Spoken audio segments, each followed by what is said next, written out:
تمام دیکھنے والے دوستوں سے گزارش ہے کہ ہمارے چینل کرن اسٹار ٹی وی کو لائک کریں، سبسکرائب کریں اور اپنے دوستوں کے ساتھ شیئر کریں تاکہ تمام آنے والی اچھی ویڈیوز آپ کو ملتی رہیں۔ شکریہ۔ اس وقت سورج جیسے سروں پر موجود تھا، ہر طرف آگ برس رہی تھی۔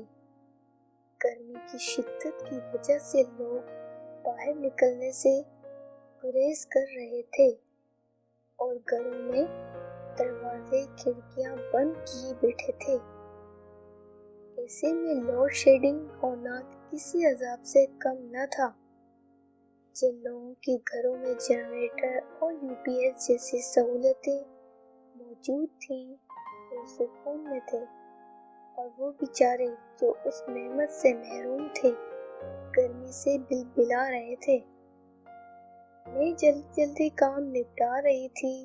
کام والی ماسی نذیرہ صفائی کر رہی تھی۔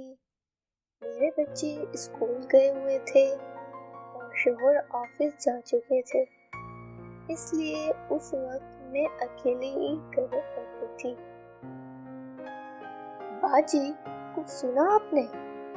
میں بریانی کے چاول چولہے پر رکھ رہی تھی، تبھی مجھے اپنی پشت پر نذیرہ کی آواز سنائی دی۔ میں چونک کے پلٹی۔ کیا؟ بتاؤ گی تو مجھے پتہ چلے گا نا؟ اور مڑ کر چاول میں نمک ڈالنے لگی۔ وہ جی آپ کے سامنے والے فلیٹ میں ایک عورت شفٹ ہوئی ہے نا؟ اس نے پھر بات ادھوری چھوڑ کر تجسس کو ہوا دی۔ ہاں جانتی ہوں، پھر کیا ہوا اسے؟ میں یوں ہی مصروف انداز میں گویا ہوئی۔ مجھے اس کی باتوں میں ویسے بھی کوئی دلچسپی نہیں ہوتی تھی، بس اس کا دل رکھنے کو سن لیتی تھی۔ ارے باجی، وہ پاگل عورت ہے، کچھ عجیب سی۔ اس نے آنکھیں پھیلا کر پھر سے سسپینس پھیلا دیا۔ اف، کسی سے بات نہیں کرتی، نہ ہی ملتی ہے۔ اف نذیرہ، ایک تم مفروضے بہت قائم کر لیتی ہو۔ ابھی بیچاری 2 دن پہلے ہی تو یہاں شفٹ ہوئی ہے، اس کی کسی سے جان پہچان نہیں ہے، اور پھر کچھ لوگ ہوتے ہی تنہائی پسند جو زیادہ لوگوں سے ملنا جلنا پسند نہیں کرتے۔ وہ بیچاری بھی ایسی ہو گئی اور تم نے اسے پاگل کہنا شروع کر دیا۔ میں نے اسے تعصب سے دیکھتے ہوئے کہا اور بچوں کے لیے ٹینک بنانے لگی۔ ایک تو شدید گرمی اور پھر نذیرہ کی باتیں۔ اف،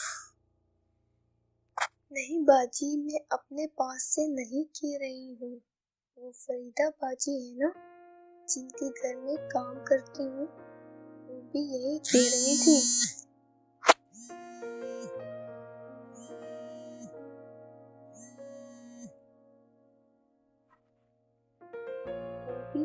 کہ یہ عورت کچھ عجیب سی ہے۔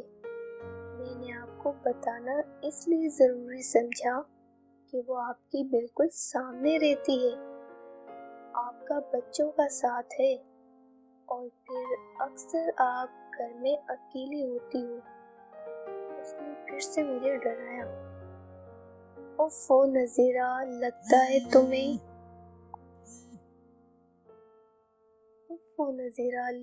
تمہیں گرمی لگ رہی ہے، چلو یہ ٹینک پیو۔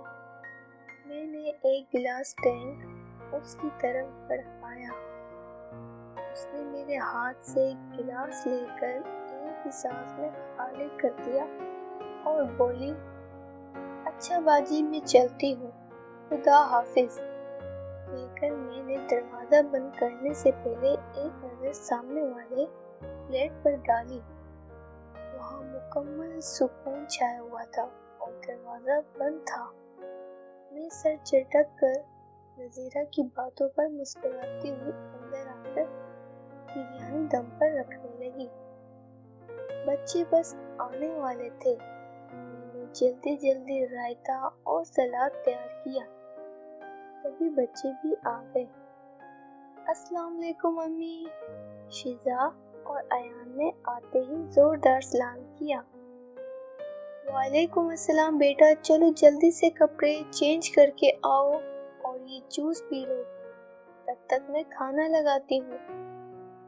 میں نے کچن سے ہانک لگائی اور ٹیبل پر کھانا لگانے لگی۔ دونوں بچے چینج کر کے ہاتھ منہ دھو کر ٹیبل پر آ بیٹھے۔ امی، یہ جو ہمارے سامنے والے فلیٹ میں آنٹی آئی ہیں، کیا وہ پاگل ہیں؟ ایان نے بیٹھے ہی مجھ سے سوال کیا۔ میں نے چونک کر اسے دیکھا۔ آپ سے کس نے کہا بیٹا؟ میں نے اسے بریانی کی پلیٹ تھمائی۔ ہمارے فلیٹ کے سب بچے یہی کہہ رہے تھے، اس نے زور دے کر کہا، کہ وہ اکیلی بولتی رہتی ہیں۔ نہیں بیٹا، ایسے کسی کو نہیں کہتے، وہ بیچاری اکیلی رہتی ہیں، کبھی کسی سے جان پہچان بھی نہیں ہے، تو وہ کس سے بات چیت کریں؟ میں نے بچوں کو غلط فہمی دور کی۔ تو امی آپ جائیں کے گھر، شیزا نے مجھے مشورہ دیا، بیچاری اکیلی ہیں، ان سے بات کر لیں آپ۔ شیزا کی بات میرے دل کو لگی۔ ہاں میں جاؤں گی ٹائم نکال کر، بلکہ میں ابھی ایک پلیٹ بریانی دے کر آتی ہوں۔ میں نے تائیدی نظروں سے بچوں کو دیکھا۔ شیزا بولی، جی امی، یہ ٹھیک رہے گا، اس طرح آپ کی ان سے جان پہچان ہو جائے گی۔ ویسے بھی آپ زیادہ وقت گھر میں اکیلی ہی رہتی ہیں، تو ان سے بات چیت کر لیا کیجیے گا۔ 12 سالہ شیزا اس وقت مجھے بے حد سمجھدار لگ رہی تھی۔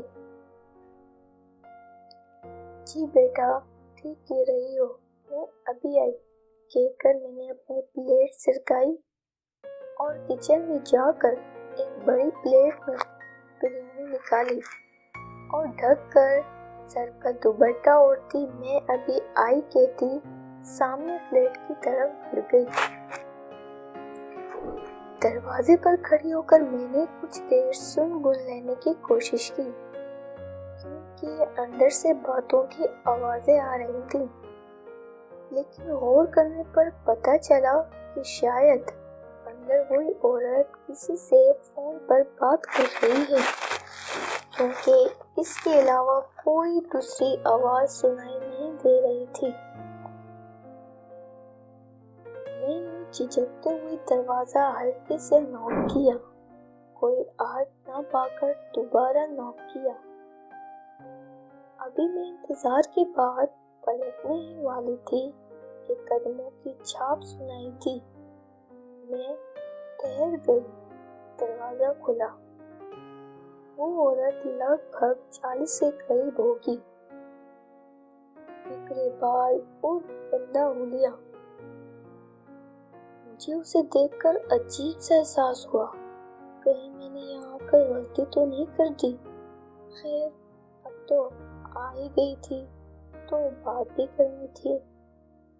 وہ عورت اب تک فون پر باتیں کر رہی تھی اور ساتھ ساتھ مجھے سوالیہ نظروں سے دیکھ رہی تھی، جیسے میرے آنے کا مقصد جاننا چاہتی ہو۔ اس کی آنکھیں اف، لگتا تھا جیسے میرے وجود کے آر پار ہو رہی ہوں۔ میں نے نظریں چراتے ہوئے سلام کیا اور بریانی کی پلیٹ اس کی طرف بڑھائی۔ وہ میں آپ کے سامنے والے فلیٹ میں ہی رہتی ہوں، سوچا آپ سے مل کر آؤں۔ میں نے اپنا تعارف کروایا تو اس نے پہلی بار مجھے مسکرا کر دیکھا، تو میری ڈھارس بندھی اور جواباً میں بھی مسکرا دی، لیکن فون اب تک اس کے کان سے لگا ہوا تھا، جس پر وہ ہنس ہنس کر باتیں بھی کر رہی تھی۔ اس نے پورا دروازہ کھول کر مجھے اندر آنے کی دعوت دی۔ بہت خوشی ہوئی آپ سے مل کر، آئیے اندر تشریف لائیے۔ اس کے لہجے سے لگ رہا تھا کہ پڑھی لکھی تعلیم یافتہ عورت ہے۔ میں نے اس کے بارے میں غلط باتیں کرنے والوں پر لعنت بھیجی۔ بیچاری اتنی اچھی تو ہے، اتنی با اخلاق، اتنی تمیزدار۔ تف ہے ان لوگوں کی سوچ پر، میں نے جلدی سے کہا۔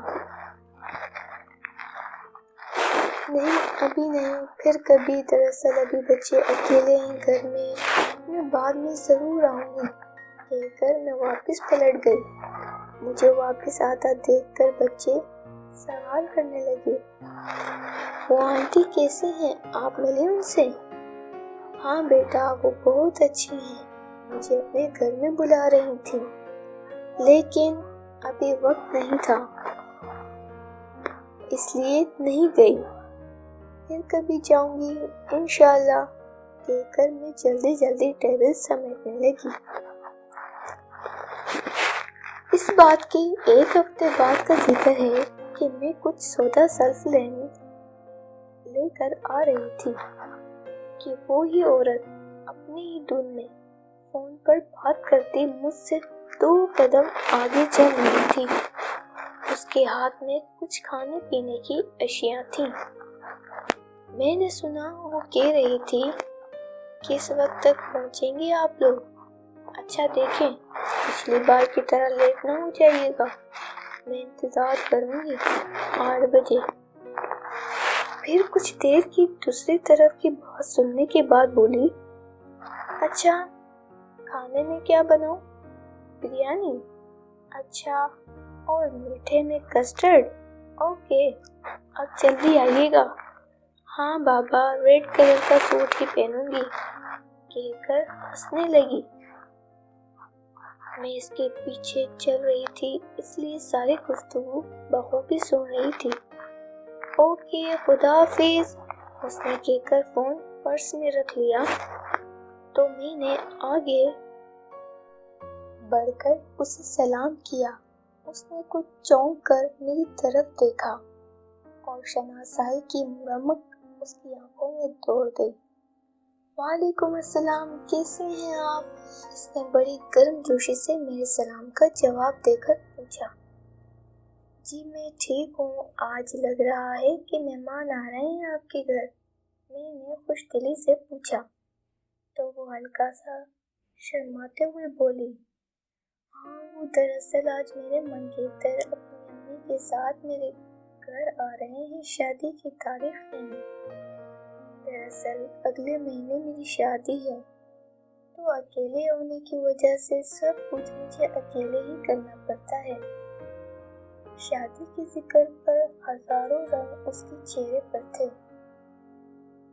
ارے یہ تو بہت خوشی کی بات ہے، اگر میری کچھ ہیلپ چاہیے ہو تو بلا جھجک کہیے گا، مجھے اچھا لگے گا۔ میں نے خوش دلی سے کہا۔ مجھے واقعی خوشی ہو رہی تھی کہ چلو بیچاری کی تنہائی تو ختم ہو گئی۔ جی ضرور، آپ آئیے گا میرے گھر، میں آپ کو ان سے ملواؤں گی۔ اس نے مجھے اپنے گھر آنے کی دعوت دے ڈالی۔ میں نے اخلاقاً قبول کر لیا اور آگے بڑھ گئی۔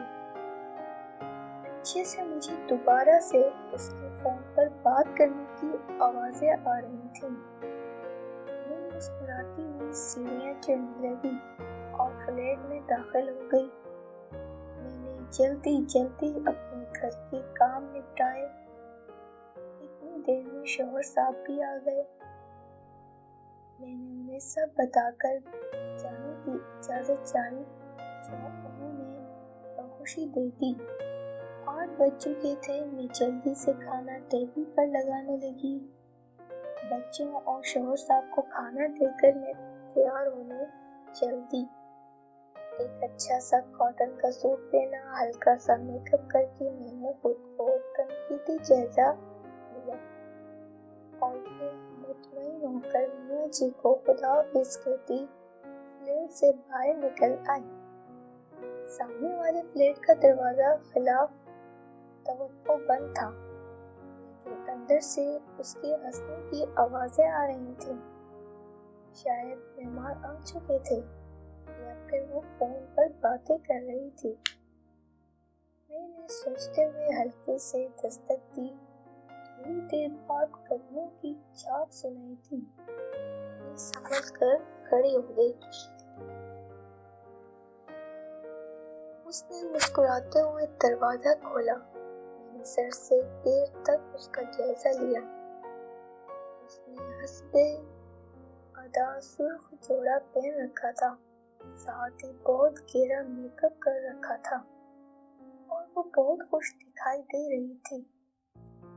ارے ہاں، آج تو آپ بہت اچھی لگ رہی ہیں۔ میں نے کھلے دل سے اس کی تعریف کی تو اس نے لجاتے شرماتے مجھے شکریہ کہا اور اندر آنے کے لیے راستہ دیا۔ مہمان آ گئے آپ کے؟ میں نے اندر قدم رکھتے ہوئے اشتیاق سے پوچھا۔ ہاں، آپ اندر ڈرائنگ روم میں چلیں، میں آپ کا تعارف کرواتی ہوں۔ اس نے میرے ساتھ چلتے ہوئے مسکرا کر کہا اور میرے لیے ڈرائنگ روم میں آ گئی۔ ڈرائنگ روم میں کوئی موجود نہیں تھا۔ میں سمجھی دوسرے کمرے میں ہوں گے۔ میں کچھ جھجکتے ہوئے بیٹھ گئی۔ فلیٹ میں خلاف توقع بہت خاموشی تھی۔